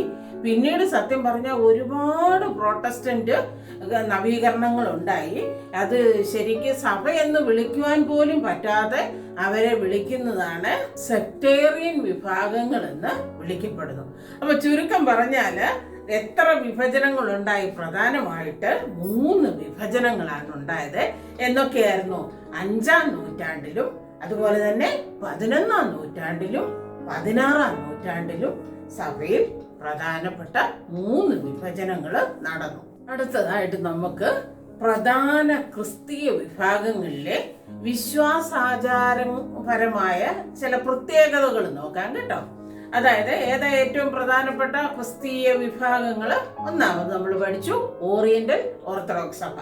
ഓറിയന്റൽ ഓർത്തഡോക്സ് സഭയുടെ വിശ്വാസാചാരങ്ങളിലെ പ്രത്യേകതകൾ എന്ന് പറയുമ്പോൾ നമുക്ക് എന്ത് പറയാൻ പറ്റും? ഒന്നാമതായിട്ട് ദൈവപുത്രനായ യേശുക്രിസ്തുവിന്റെ ദൈവത്വവും മനുഷ്യത്വവും ഏക വ്യക്തിത്വത്തിൽ ഊന്നിയ ഏക സ്വഭാവമായിട്ട് നമ്മൾ വിശ്വസിക്കുന്നു. അതുപോലെ തന്നെ ബൈബിളില് 73 പുസ്തകങ്ങൾ, ആദ്യത്തെ 3 സാർവത്രിക സുന്നോദോസുകൾ മാത്രമേ ഓറിയന്റൽ ഓർത്തഡോക്സ് വിഭാഗങ്ങൾ അംഗീകരിക്കുന്നുള്ളൂ. അടുത്തത് ഈസ്റ്റേൺ ഓർത്തഡോക്സ് സഭ. ഈസ്റ്റേൺ ഓർത്തഡോക്സ് സഭയുടെ പ്രത്യേകത എന്ന് പറയുമ്പോൾ എന്തുവാ നമ്മൾ പഠിച്ചത്? അതായത് മനുഷ്യപുത്രനിലെ ദൈവ മനുഷ്യത്വ സ്വഭാവങ്ങളുടെ വ്യത്യസ്തത ഊന്നി പറയുന്നു അല്ലെ. അതുപോലെ തന്നെ സാർവത്രിക സുന്നോദോസുകൾ, ആദ്യത്തെ 3 സാർവത്രിക സുന്നോദോസുകൾ ഉൾപ്പെടെ 7 സുന്നോദോസുകളെ അംഗീകരിക്കുന്നു. അടുത്തത് റോമൻ കത്തോലിക്ക സഭ. റോമൻ കത്തോലിക്ക സഭയുടെ വിശ്വാസം പറയുമ്പോൾ നമുക്ക് എന്ത് പറയാം? മനുഷ്യപുത്രനായ യേശുക്രിസ്തുവിന്റെ ദൈവ മനുഷ്യത്വ സ്വഭാവങ്ങളിലെ വ്യത്യസ്തത ഊന്നി പറയുന്നു. അതുപോലെ തന്നെ സുന്നകദോസുകൾ എന്ന് പറയുമ്പോൾ ആദ്യത്തെ 3 സുന്നകദോസുകൾ ഉൾപ്പെടെ അവർ 21 സുന്നകദോസുകൾ അംഗീകരിക്കുന്നു. അതുപോലെ തന്നെ ഫിലയോക്ക അംഗീകരിക്കുന്നു. പിന്നെ കന്യക മറിയാമിനെ അമലോത്ഭവ എന്ന് പഠിപ്പിക്കുന്നു. അതുപോലെ തന്നെ ആഗമാന സഭയുടെ ഏക തലവനും പത്രോസിന്റെ പിൻഗാമിയുമായി റോമ പാപ്പായ്ക്ക് അപ്രമാദിത്വം കൽപ്പിക്കുന്നു. അതുപോലെ തന്നെ വിശുദ്ധ കുർബാനയിലെ വസ്തുമാറ്റ സിദ്ധാന്തം, അതുപോലെ വൈദികരുടെ ബ്രഹ്മചര്യം നിർബന്ധമാക്കുന്നു. പിന്നെ ബൈബിളില് 73 പുസ്തകങ്ങൾ അംഗീകരിക്കുന്നു. അടുത്തത് പ്രോട്ടസ്റ്റന്റ് സഭകൾ. പ്രോട്ടസ്റ്റന്റ് സഭ എന്ന് പറയുമ്പോൾ തന്നെ ക്രിസ്തു ശാസ്ത്രപരമായി കൽക്കതോന്യ നിലപാട് പിന്തുടരുന്നു. അതുപോലെ തന്നെ വിശുദ്ധ കുർബാന ഒരു ബലിയായിട്ട് അംഗീകരിക്കുന്നില്ല. പിന്നെ അവര് ഏറ്റവും ഊന്നി പറയുന്നത് 66 പുസ്തകങ്ങളുള്ള ബൈബിളിനെ അടിസ്ഥാനമാക്കി മാത്രമേ വിശ്വസിക്കുന്നുള്ളൂ. അതായത് പാരമ്പര്യത്തിലോ പിതാക്കന്മാരുടെ പഠിപ്പിക്കലുകളിലോ ഒന്നും പ്രൊട്ടസ്റ്റന്റ് സഭ വിശ്വസിക്കുന്നില്ല. അതുപോലെ തന്നെ പരിശുദ്ധന്മാരോടുള്ള മധ്യസ്ഥത, വാങ്ങിപ്പോയവർക്ക് വേണ്ടിയുള്ള പ്രാർത്ഥന, അതുപോലെ തന്നെ രഹസ്യ കുംഭസാരം ഇതൊന്നും അംഗീകരിക്കുന്നില്ല. പ്രധാനമായിട്ടും ഈ സഭ CSI സഭയും മാർത്തോമ സഭയും ഒക്കെ ഈ വിഭാഗത്തിൽ പെടുന്നു. അടുത്തത് കൽദായ സഭ. അതായത് പൗരാണിക സാംസ്കാരിക കേന്ദ്രമായ സുമേറിയൻ പ്രദേശത്ത് സ്ഥാപിക്കപ്പെട്ട ഒരു സഭയാണ് ഈ കൽദായ സഭ. മാർത്തോമാ ശ്ലീഹായുടെ ശിഷ്യനായ ആദായിയാണ് ഇവിടെ സുവിശേഷം അറിയിച്ചത്. പേർഷ്യൻ കാതോലിക്ക നെസ്തോറിൻ വിശ്വാസം സ്വീകരിച്ചപ്പോൾ ഈ സഭ നെസ്തോറിൻ സഭയെന്ന് അറിയപ്പെടുന്നു. ഇന്ത്യയില് ഈ കൽദായ സഭ കാണപ്പെടുന്നത് തൃശ്ശൂരാണ് കേട്ടോ. അടുത്തത് തൊഴിയൂർ സഭ അല്ലെങ്കിൽ മലബാർ സുറിയാനി സഭ.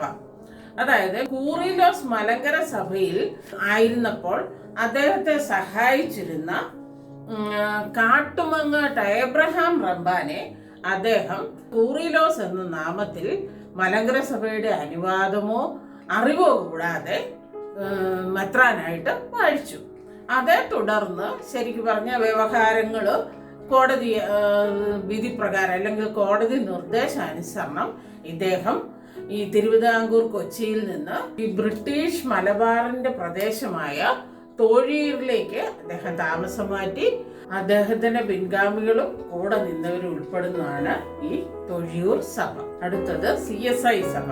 നമ്മൾ പഠിച്ചു ഈ ആംഗ്ലിക്കൻ മിഷണറിമാരെ, ഈ മലങ്കര സഭയിലെ ആംഗ്ലിക്കൻ മിഷണറിമാര് പഠിപ്പിച്ച പ്രോട്ടസ്റ്റന്റ് വിശ്വാസത്തെ അനുകൂലിച്ചവരാണ് ഈ CSI സഭക്കാർ. മാർത്തോമ സഭ, നമ്മൾ നേരത്തെ മലങ്കര സഭാ ചരിത്രം പഠിച്ചപ്പോൾ ഈ മാർത്തോമ സഭ എങ്ങനെയാ ഉണ്ടായെന്നൊക്കെ പഠിച്ചു. അതായത് ഈ ആംഗ്ലിക്കൻ മിഷണറിമാരുടെ സ്വാധീനത്താൽ പിന്നീട് ഓർത്തഡോക്സ് സഭയിൽ നിന്ന് വിട്ടുപോയവരാണ് മാർത്തോമ സഭ. അതായത് 1889 റോയൽ കോടതി വിധി പ്രകാരം ഉണ്ടായ സഭയാണെന്നൊക്കെ നമ്മൾ നേരത്തെ പഠിച്ചതാണ്. അപ്പോൾ ഇതാണ് നമ്മുടെ ഇന്നത്തെ നമ്മൾ പഠിച്ച വിവിധ ക്രിസ്തീയ വിഭാഗങ്ങൾ കേട്ടോ. നന്നായിട്ട് വായിക്കണം, 1-2 പ്രാവശ്യം വായിക്കണം. ആൻസേഴ്സ് ടീച്ചേഴ്സിന് എഴുതി കൊടുക്കണം. Okay, by.